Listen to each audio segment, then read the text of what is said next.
Today we're taking an older version ICS. This is the Kindle Fire, my wife's Kindle Fire, and we're going to update it to Jelly Bean. So we're going to use the Goo in Me Goo Manager application, and we've already installed it. You can get it off of the Play Store. It's not even a pay app. It's free. And so we're going to use it, and we're going to, I've already downloaded, you can go into the Browse Compatible ROMs, look for Pimpman Eaton, and in his list of Kindle, there it is, the eye candy. Now I've already downloaded it to save you some time, but you can see where it is. You just click on that. And be sure that you check your downloads down here to make sure that it is finished downloading before you start anything else. I've already done all that. So we're going to go back up here to the main screen, and we're going to flash a ROM. Now, of course, this has already been rooted. It's already got Team Win Recovery Project on it. Everything's fine. So we're just going to go ahead and take this eye candy file that we've already downloaded. Click on it. You do not need the Google apps. You don't need the G apps on this. It's included in the ROM. So we're going to go ahead and tell it, okay, we don't need to move it up and down. If you have GApps, make sure that the GApps is below your ROM. But in this case, GApps is included. We don't need it, so we just go ahead and flash it. And it says, are you sure you want to do that? We say yes.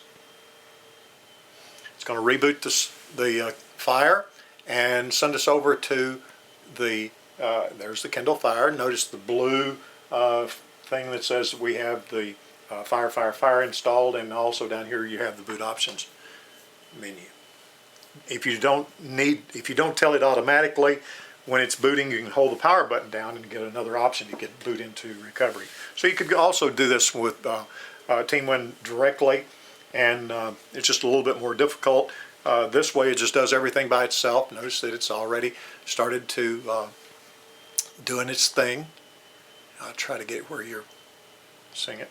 Okay, so it's going to ask us some questions, and you can take the eye candy or you can take another one.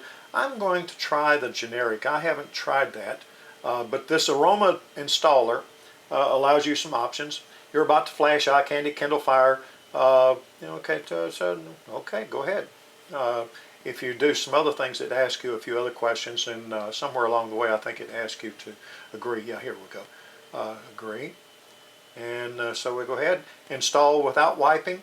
Well, it's probably a good idea in this case, since we're going from an ICS ROM to a Jelly Bean ROM. It's a good idea to do a full wipe. So we go ahead and tell it next. And which launcher do we want? We want the stock launcher for Jelly Bean. And it will reboot after it's finished. Yes. Okay, so we're started, and it'll take just a few moments here for it to install. In the meantime, let me say that there are quite a few other ROMs that are available for the Kindle Fire now, and they're almost all at least, are running on the 3.0 kernel, which means that they're with the newest, well, not the newest, 4.0 I think, maybe a newer kernel with Jelly Bean. I'm not sure if it has the 3 or 4 kernel, but anyway, this is pretty much the newest stuff that's available on XDA. And check our website, raywaldo.com, or check the XDA forums for more information about all this. And be sure and stop by this XDA developer and give him a shout and a thank you, or leave a donation. We're just about finished here. We've got 78%. And this launcher, this installer, really is kind of cool. It's a little bit neater than the way it works with. Okay, so it says we want to do next. We're through with all that. Eye candy has been installed successfully. I press finish, and it should reboot for us. Okay, and it's rebooting. Okay, we're coming up Kindle Fire again.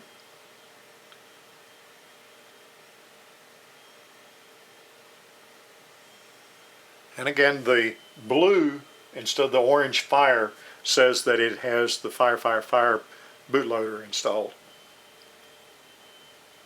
Oops, sorry about the out of focus there. I'm not sure why it's doing that. I guess because the screen goes blank. Okay, so we're loading iCandy now. Turn it up here where you can see it. And of course, the first time you boot any new ROM, or if you just clear the Dalvik cache, every time you do any of those things, it's going to take a lot longer to boot the first time. Now, after you finish setting this up and the ROM settles out, it will boot in about 30 seconds, or even less maybe. But at the first time, it always takes a while to boot up. And of course, since we did a full wipe, you'll have to set up everything. All of your accounts and everything will have to be set up again. If you didn't do a wipe, if you just wipe, you've got to wipe the Dalvik. If you just wipe the Dalvik cache, then all of your old applications and all of your settings and all your information will still be there. Now, this does not wipe out your SDA card. The data on your SDA card is still there. But all of the settings and everything for individual applications and all the settings for your desktop and all have all been wiped out. And you see we're ready to start the standard Android setup. Okay, so that's the way you get the new ICS, not ICS, but Jelly Bean ROM installed on your Kindle Fire. And see our other videos. We have one already demonstrating the capabilities, how you can actually run even the new Google Movies on the Kindle Fire. It works fine. So, all right, so see you next time, and check our website for more information. I'll also have a guide step-by-step of how to do this, raywaldo.com. All right, see you there. Bye.